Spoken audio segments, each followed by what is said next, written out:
didn't start when I'm going to. Pleasure now to introduce you to our crown diamond, Artemis.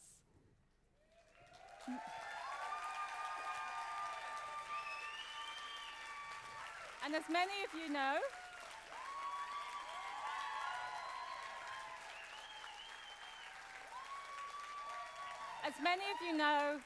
Artemis actually knew Gary personally and has many stories to share. She traveled the world with Gary, and he inspired in you, I know, a passion and a purpose for our business and our essential oils. So Artemis, we'd love to hear from you. Thank you. I'm honoured. Let me make sure I don't make the mistake of the other speakers, and I've got the right PowerPoint. Beautiful. I'm honoured to be invited to speak about Gary Young because he was my friend and my mentor, and I had a connection with him that spanned over 20 years. Meeting him changed the whole direction of my life, and I know that many of you would say the same.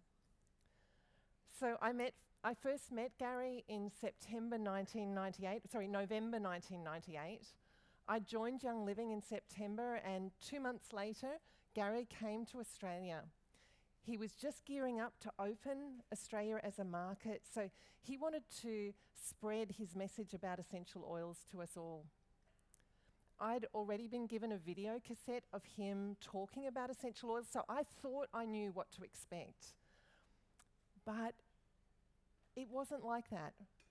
Being in front of Gary and actually watching him demonstrate the power of essential oils on the audience, I knew that I had met a very special man, someone I really wanted to learn from. So Gary treated all the different members of his Young Living family as if they were his family. So I think there's many of us felt that we were his closest friends because that's how he treated us. And he loved having us join him on his adventures. And I was definitely up for adventure. So I spent the next 20 years traveling around the globe, learning from Gary and walking in his giant footsteps. And one of the most amazing trips that I did with him was to Oman in 2013 for a diamond retreat. So one of the days we headed out into the desert to Wadi Anur, and Gary had read about, in literature, about this ancient frankincense distillery. It had never been discovered. He knew it was in the Middle East. He knew it was on a camel caravan route. And each time he visited the Middle East, he tried to piece together from the ancient literature where this was. And he was so persistent, as he was with everything in his life, that one day he found it. That's right, he made an archaeological discovery.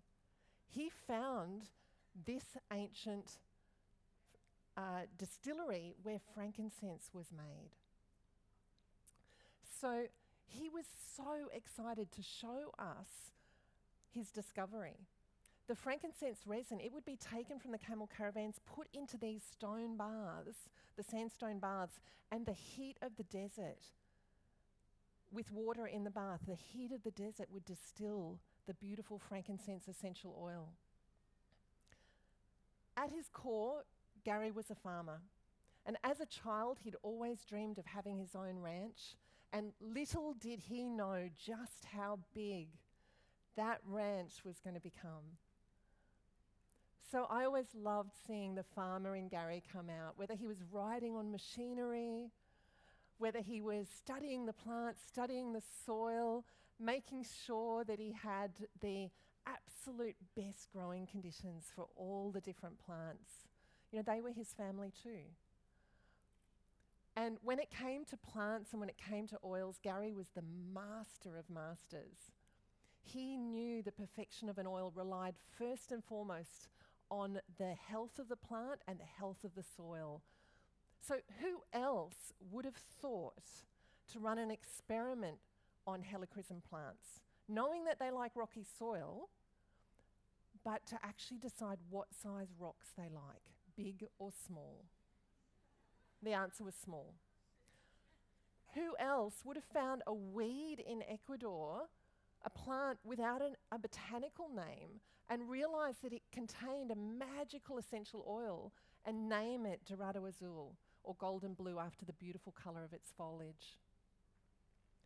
You see, everything that Gary did in life, it was larger than life. His dreams, they weren't the dreams of an ordinary man. They were the dreams of a pioneer and a visionary, as well as a powerful humanitarian. He wanted to change the world, and he did that at every opportunity that he could. And we know that from his amazing work for the D. Gary Young Living Foundation and its efforts around the globe, including Ecuador, Nepal, Africa, Cambodia, and beyond. But even though Gary had the vision, he never did it alone. Instead, he inspired others to follow in his footsteps, to feel the call of their own hearts and to make a difference in the world. So it wasn't just because of his amazing passion for oils. As a man, he lived by the motto, if you're not living on the edge, you're taking up too much room. So we're all looking for a hero in our life. We're all looking for someone to inspire us to go beyond our limitations, to dream bigger than we've ever dreamed before, and to have the courage to follow through on our dreams.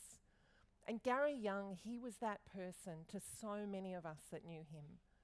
He was a fearless leader with an enormous heart and an unrivaled passion and tenacity for discovering the truth about plants and about essential oils and how to use them to their fullest, not only on people, but also on animals. He studied with the best of the best just because second best was not good enough for him. So this pic shows him with Dr. Harvey Casabianca, who's a world-renowned French essential oil chemist who befriended Gary and taught Gary the fine art of essential oil analysis. And this is Gary with Professor Rodas, who's the dean of the medical school at the Azua University in Ecuador. And Professor Rodas, he mentored Gary while he was in Ecuador, and together they studied the impact of essential oils on the human body. But Gary didn't just seek after academic understanding.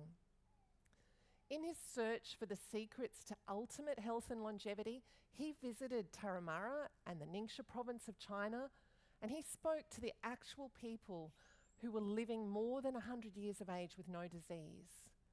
And he asked about their diets, their daily habits, and it's that knowledge that formed the basis for so many of his subsequent teachings about health and how he developed the supplements for us.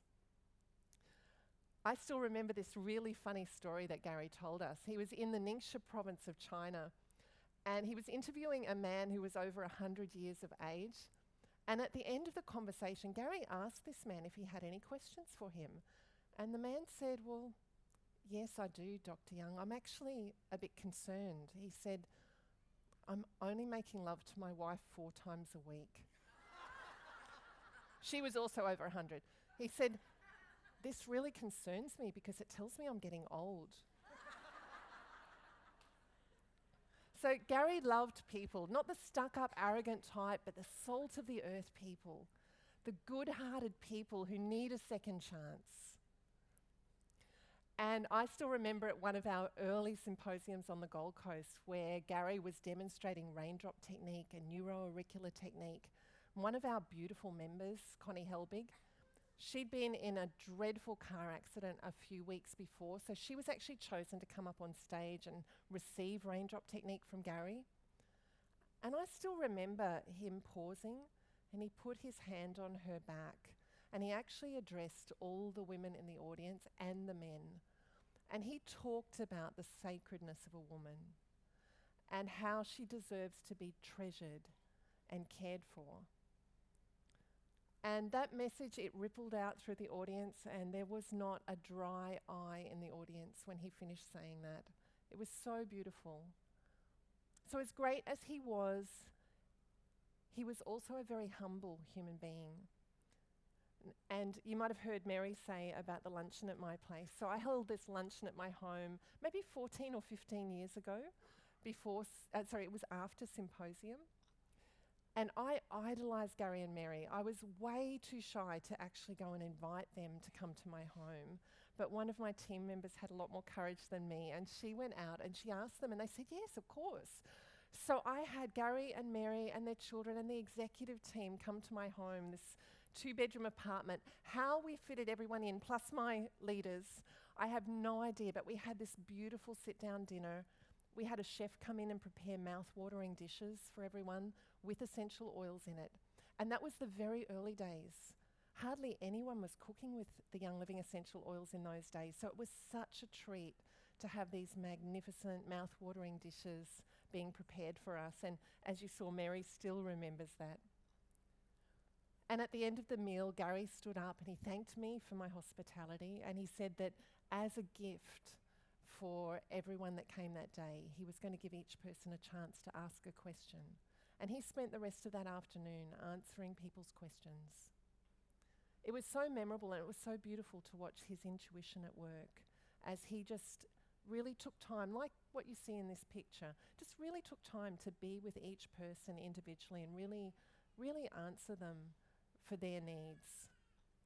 So Gary's huge personality, it transferred into his amazing company, Young Living, and how much he wanted it to grow and be successful. Yet it also transferred into his love of life and his passion for adventure and risk. So he was told he couldn't build muscle, so he went and competed in the Utah bodybuilding competition and won. He was told he wouldn't walk again after his accident at age 24, so not only did he prove the doctors wrong, but he actually took up jousting just for the fun of it. And after only 6 weeks of training, he competed in the World Jousting Championships. He met and befriended the many-time winner of the famous Alaskan sled competition, the Iditarod, and that was Mitch Seavey. And Gary decided that he too wanted to qualify for this grueling dog sled race in sub-zero temperatures. And here he is in the bitter cold tending to the dogs before he took care of himself. So although Gary's no longer with us in the flesh, he is far from dead. He's opened a door and he's invited us to step through it. And now all that we need to do is keep on walking. So Gary's mission and his legacy, it's alive and thriving in our hearts, along with his memory. So this man who walked amongst us, he will never be forgotten. His love is felt every time that we reach for an oil to help another person. And his spirit lives on in every bottle of essential oils. Thank you.